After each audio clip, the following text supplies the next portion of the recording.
Сайн байцгаана хүүхдүүдээ, та бүхэндээ энэ өдрийн мэндийг хүргэе. За өнөөдрийн хичээлийн сэдэв хүндийн хүч ба биеийн тооцоолох.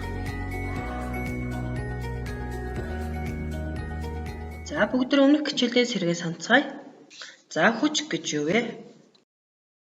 Хүч гэдэг нь нэг бие нөгөө биетэй хэр зэрэг харилцан үйлчлэж байгааг илэрхийлэх физик хэмжигдэхүүнийг хэлнэ.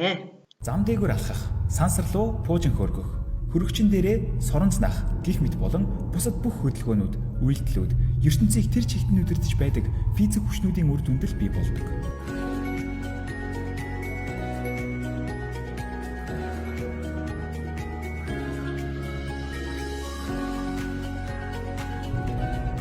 Таны харж байгаа, бидний мэдж байгаа бүх зүйлсийг байгалийн үндсэн дөрвөн харилцан үйлчлэл удирддаг. Эдгээр харилцан үйлчлэлүүдийг жагсаавал таталцал, сул харилцан үйлчлэл, цахилгаан соронзон болон хүчтэй харилцан үйлчлэл. Тэгвэл энэ бөөмс хоорондын харилцан үйлчлэлийг зохицуулдаг, ертөнцийг удирддаг, байгалийн үндсэн дөрвөн хүч хэмээгдэх энэхүү хүчнүүдийг хамтдаа тань мэдцгээе. Эхлээд таталцлаас эхлэе. Хүндийн хүч хэмээгдэх энэхүү хүчийг бид алхам тутамдаа мэдэрч болно. Хоёр биетийн хооронд таталцлыг үүсгэдэг энэхүү хүч нь бусад хүчүүдийгээ бодвол хамгийн өргөн тусгалтай. Мөчөрнөөсөө тасран унж буй алимнаас ахуулаад оддыг тойрон эргэх гаригуудад хүртэл нөлөөлөх маш өргөн хүрээнд идэвхждэг. Би дэлхийд татагдах хүчийг хүндийн хүч гэдэг.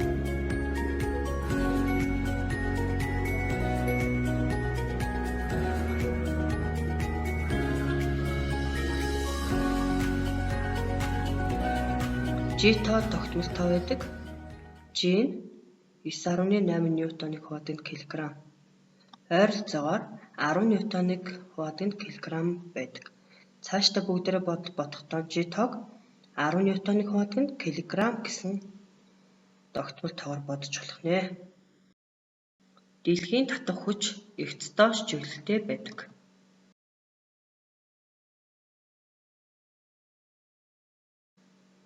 Хүн дэлхийн гадрын хаач зогсож байсан энэ хүч дэлхийн төв рүү чиглэж байдаг. Иймд хүндийн хүчийг сумтай гэрчмээр дүрслэхдээ бид дэлхийн төв рүү чиглүүлж зурдаг. За энэ дэлхий дээр зогсож байгаа хүмүүс. За тэгвэл хүндийн хүчийг сумтай гэрчмээр дүрслэдэг гэсэн тийм үү? Дэлхийн төв рүүгээ чиглүүлж зурдаг. За тэгвэл энэ зогсож байгаа хүн бүрийн хүндийн хүч нь яах нь дэлхийн төв рүүгээ зургадаг ах нэ. За ямар нэгэн биет байсан ч хүндийн хүч нь дандаа доошоо зургагддаг байна гэсэн үг. За хүчийг ямар багажаар хэмждэг вэ хүүхдүүдээ? Сайн байна. Динамометр.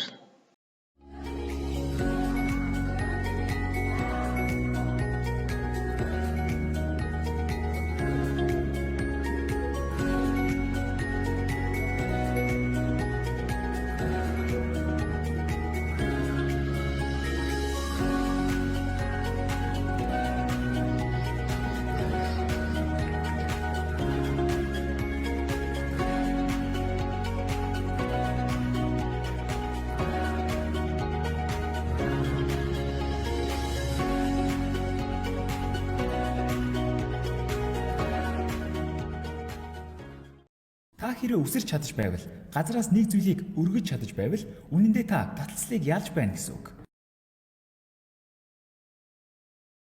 За хүчийг хэмждэг нэгж нь юу вэ хүүхдүүдээ хэлээрэй?